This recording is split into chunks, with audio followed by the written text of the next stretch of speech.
The dust of ancient battlefields still echoes with the sound of clashing empires. None more thunderous than the Second Punic War, it was a conflict born of vengeance, ambition, and the hunger for supremacy between two of the ancient world's greatest powers, Rome and Carthage. Fought from 218 to 201 BCE, this war would stretch across Europe and North Africa, changing the balance of power forever and forging the path for Roman dominance of the Mediterranean world. The roots of the Second Punic War lay in the uneasy peace that followed the First Punic War.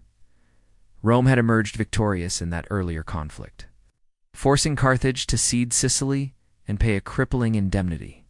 Carthage, humiliated and economically strained, turned its focus elsewhere toward Spain.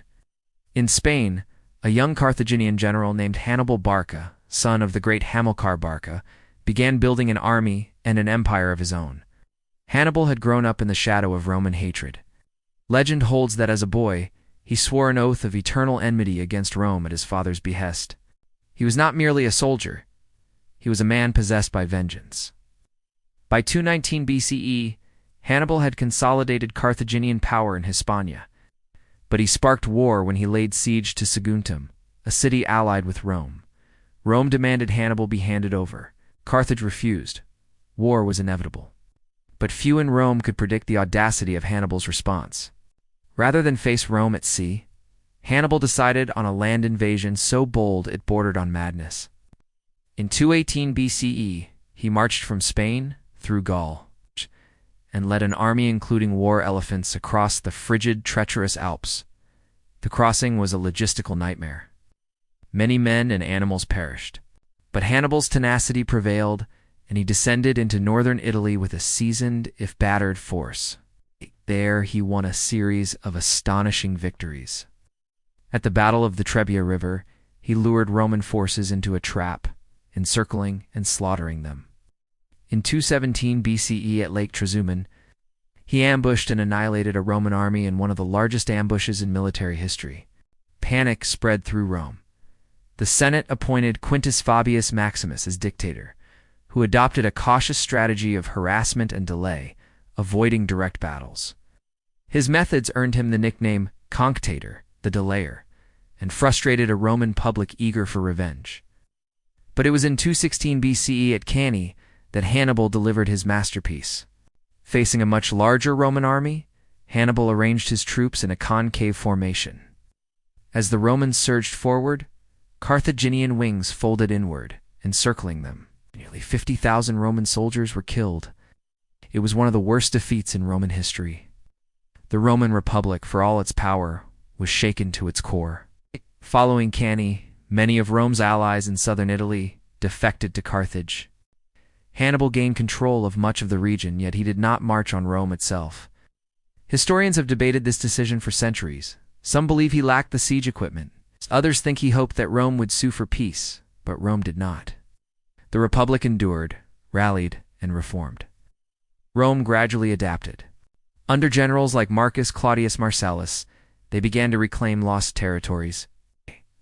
The tide turned decisively when a new Roman commander emerged, Publius Cornelius Scipio, later known as Scipio Africanus. Scipio was bold, young, and tactically brilliant. He studied Hannibal's methods and took the fight to Carthage's holdings in Spain, defeating Hannibal's brother, Hasdrubal, and eventually capturing all of Carthaginian Spain by 206 BCE. Scipio then proposed a daring plan: invade North Africa itself, threatening Carthage directly. The Roman Senate approved, and in 204 BCE Scipio landed in Africa. He allied with Numidian leaders whose cavalry would prove essential in the coming battles. The threat to Carthage forced Hannibal to abandon Italy after over 15 years of campaigning and return to defend his homeland. The final clash came at Zama in 202 BCE. There, Scipio faced Hannibal directly. This time, the Roman legions, bolstered by Numidian cavalry, held firm. Hannibal's war elephants were neutralized, his infantry overwhelmed, and his army defeated. Hannibal escaped, but Carthage sued for peace. The Treaty of Zama ended the Second Punic War. Carthage lost its overseas territories, was forced to pay another heavy indemnity, and could no longer wage war without Roman permission. The war had broken Carthage's power and elevated Rome to unrivaled status in the Western Mediterranean. But the war's legacy went beyond shifting borders. It demonstrated the resilience and adaptability of the Roman Republic. Despite horrific losses, Rome refused to capitulate. Her political and military institutions survived a crisis that might have destroyed lesser states. Hannibal had come closer than anyone to defeating Rome, yet Rome endured. The war also cemented the reputation of Hannibal as one of history's greatest military commanders. His Alpine crossing, strategic brilliance, and use of terrain and psychology continued to be studied in military academies around the world. Though defeated, Hannibal's legend lived on. Scipio Africanus, too, became a Roman hero seen, not just as a general but as a savior of the Republic. Their rivalry defined an era. One fought for revenge, the other for glory. Both achieved immortality. The Second Punic War remains one of the most dramatic military sagas in history. It was not merely a clash of armies, but of civilizations and ideologies. It was about survival, pride, vengeance, and strategy. And in its wake, Rome would expand into a true empire, one that would rule the Mediterranean world for centuries.